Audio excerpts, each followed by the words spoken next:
Humour here at Hain. The Bloody Chapel.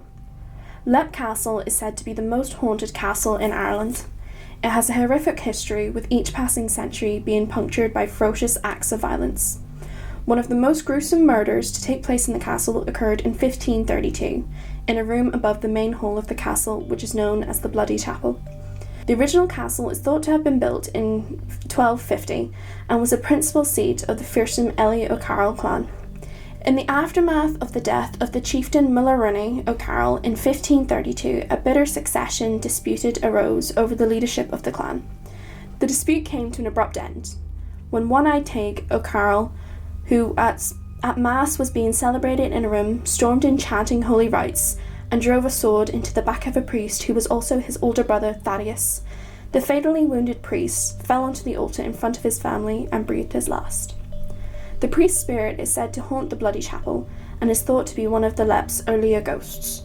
Even centuries later, when the castle lay in state of ruin, passers-by have seen the window of the room light up suddenly late at night. In 1922, workmen at Leap Castle found a secret dungeon hidden behind a wall in the corner of the Bloody Chapel. When they explored the sinister hall further, they made a horrific discovery.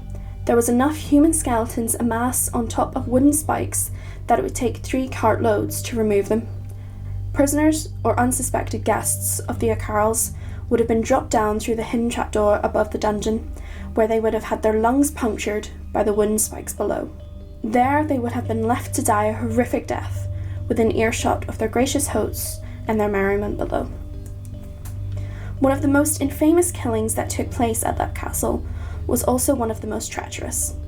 About 40 members of the Northern McCain clan had been hired by the O'Carrolls to train them in new methods of warfare. The McCain men attended a feast at the castle in celebration of the victory over the rival clan of the O'Carrolls. However, the mercenaries were totally unaware that their ruthless employers had poisoned their food so as to avoid having to foot the bill. The ghosts of the McCain clan are said to haunt Leap Castle to this day. In the 1600s, the ownership of Leap Castle passed to the Darby family when the daughter of the O'Carroll chieftain fell in love with the English Captain Darby. Their son Jonathan Darby hid vast treasures in the grounds of the castle during the English Civil War. The 2 servants who helped him seclude his riches were later murdered to guarantee their silence. Darby was later imprisoned for treason, and when released years later, the turmoil of his time in captivity was such that he was unable to locate his treasure. It is said that the hoard remains undiscovered to this day. It was during the 18th century that Jonathan's great-grandson, also named Jonathan Darby, had the castle remodeled to give it a Gothic appearance. It was one of the Darbys who is believed to have brought the most infamous and evil spirit to Leap Castle. In the early 1900s, the occult was a fashionable pastime, and Mildred Darby began dabbling in the black arts in Leap with terrifying results. She is credited with unleashing an elemental spirit into the castle, a type of primitive ghost that attaches itself to a particular place. It can be malevolent, terrifying, and unpredictable. She herself described her ordeal in a 1909 article for the journal Occult Reviews. I was standing in the gallery looking down at the main floor when I felt somebody put a hand on my shoulder. The thing was about the size of a sheep, thin, gauntly, and shadowy.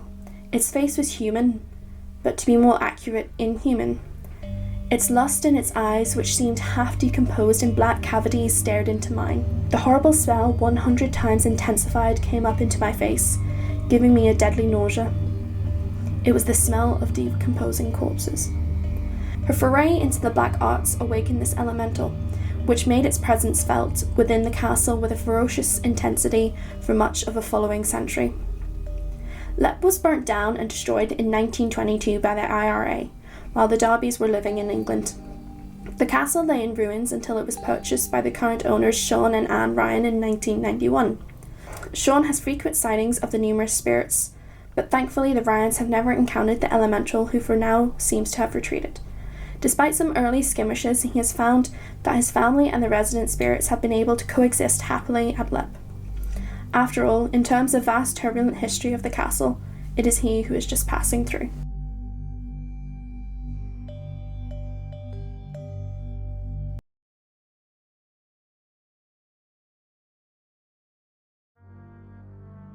Yumahar Adyo.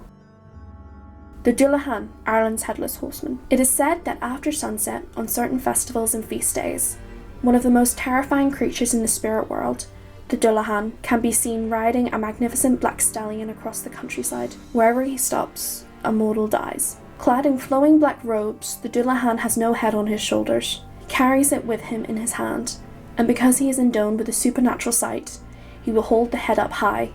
This allows him to see great distances, even on the darkest of nights. But beware watching him pass by. You'll be punished by either having a bucket of blood thrown in your face, or you might be struck blind in one eye. The biggest fear of all, however, is if he stops wherever you are and calls out your name. This will draw out your soul, and you'll no longer be among the living. Unlike the Banshee, which is known to warn off imminent death in certain families, the Dullahan does not come to warn. He is a definite harbinger of someone's demise, and there exists no defence against him, except perhaps an object made of gold. For some reason, the Dullahan has a rational fear of gold, and even a tiny amount may be enough to frighten him off. One story from Galway says that a man was on his way home when all of a sudden he heard the sounds of hooves pounding along the road behind him. In dread, he turned to look. It was the Dullahan. He tried to run, but nothing can outrun the Angel of Death. Then the man remembered that if he couldn't outrun him, he could outsmart him. With that, he dropped a gold coin on the road. There was a loud roar in the air, high above him, and when he turned to look again, the Dullahan was gone. While no one knows for certain how the Dullahan originated, it is thought that he is the embodiment of the Celtic fertility god Crumda, who was worshipped by the ancient king of Ireland, Tegermas. Each year, Tegermas sacrificed humans to Crumda, and the usual method was decapitation. The worship of Crumda ended in the 6th century, when Christianity came to Ireland and the old sacrificial traditions went out of favour.